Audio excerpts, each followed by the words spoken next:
Hey YouTube, T. Holtz here.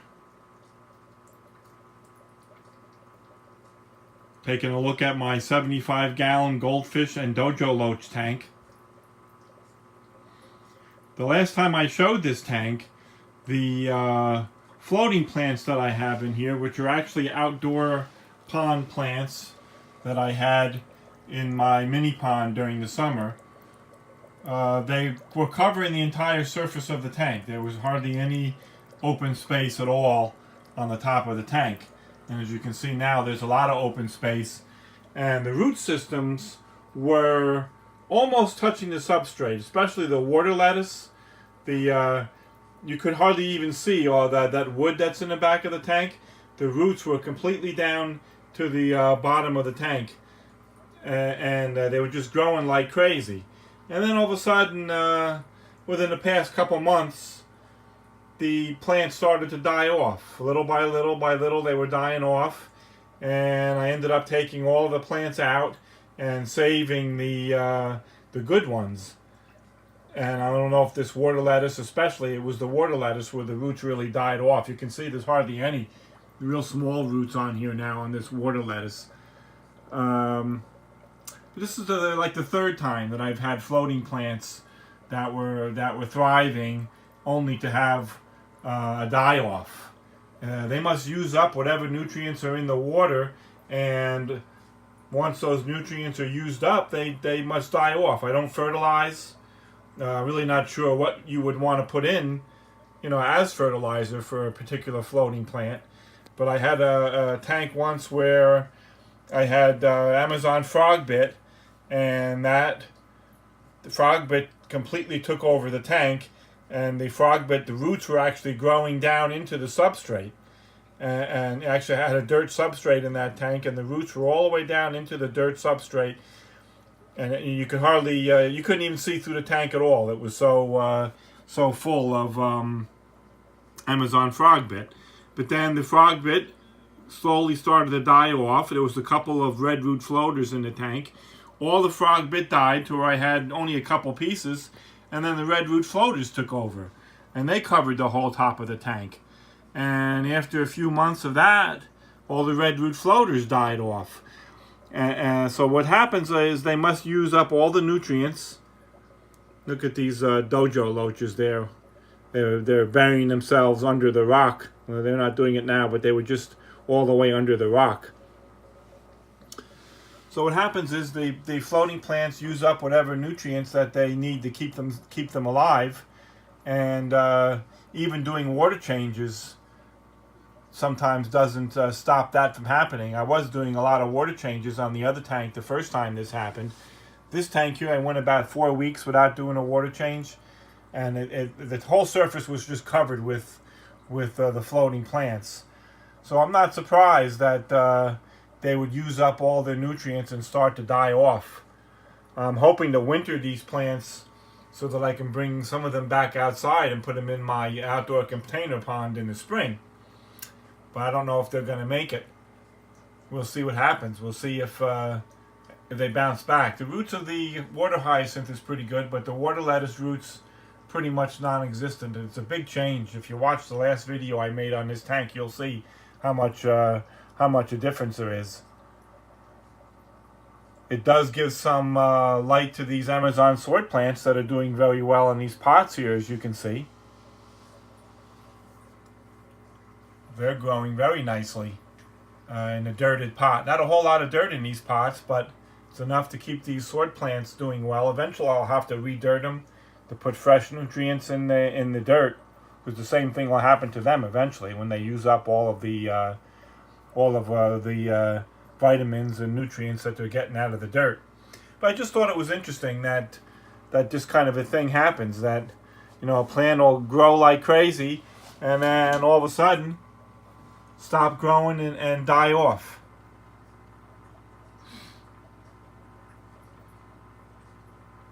I don't do any kind of fertilizing, so it does whatever nutrients that were in the water, they just use it all up, and that's it.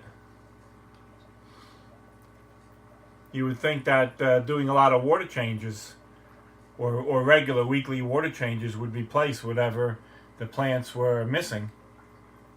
But in this case here, I went a few weeks without doing a water change, and the plants were just so growing so much, covering the top of the tank, they used up whatever they needed pretty quickly. Besides that, though, this tank is doing very well. You see my dojo loaches, 7 of them, very active, along with these 6 goldfish. I have some manzanita wood in the back with some Java moss growing on it. Water's very clear. The Sun 304B filter does a good job keeping this water clear. A lot of movement in the water too. I have the spray bar, half of it pointing up, half of it pointing down, and it seems to keep the water moving. And you can see I cleaned off this the intake a couple hours ago actually, and it's all covered again. And that's what I'm talking about. That's the roots of the plants that are falling off and floating in the water, and they get picked up there and get stuck on the filter. That's only been a couple hours since I cleared off the filter, and that's some Java moss that's on there too. And you see the dojo loach there. I don't know if there's a piece of food maybe as he's under that rock. I don't know, there might have been. Could have been a piece of food, might have gone under there. They keep this tank pretty clean, going through the sand, searching out every little bit of food. The goldfish compete with them heavily for food. I give the goldfish their own food, of course, but they'll eat anything, and they go down to the bottom and eat algae wafers or the shrimp pellets or sometimes bloodworms, whatever I put in. The goldfish end up eating most of the food.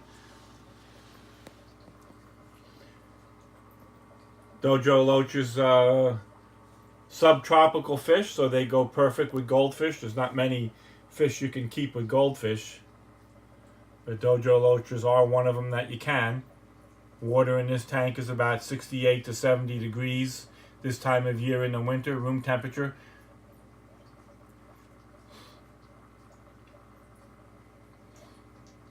That's perfect for both the goldfish and perfect for the loaches. I have some air in there. I really don't need it. Just a hose was in there because when the tank was completely covered with plants, there was little or no surface movement, and I put that air in there just to move the water around because I was worried that maybe there wouldn't be any oxygen in the water for the fish. I could take that air stone out, or that hose out. It really doesn't need to be in there, I don't think. But for now, I left it in. There is a lot of surface movement now.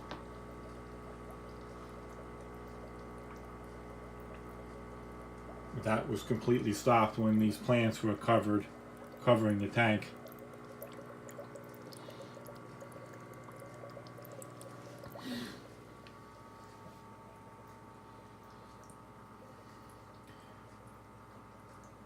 That's about all I wanted to show here in my 75-gallon tank. I just wanted to talk about floating plants. I don't know if other people have had the same experience where your plants take over the tank and then all of a sudden all die off.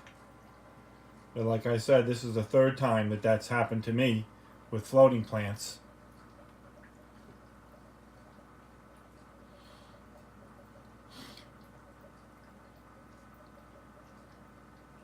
Maybe next time, maybe I'll get some fertilizer, which I don't do. I really never use fertilizer, just Excel on occasion, but I usually only use the Excel to kill blackbeard algae.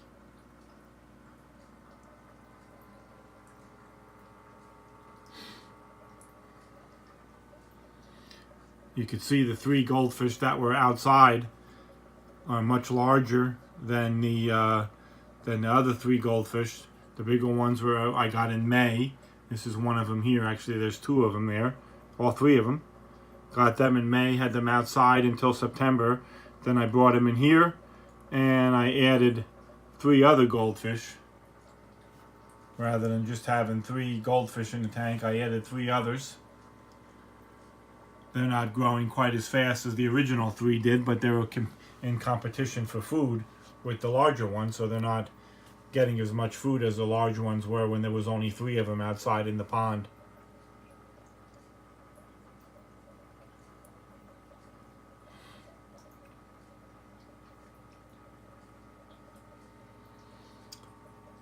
All right, YouTube. Thought we'd take a look at the Goldfish Aquarium tonight. Please leave a comment if you like. Subscribe if you haven't already. Thanks for watching.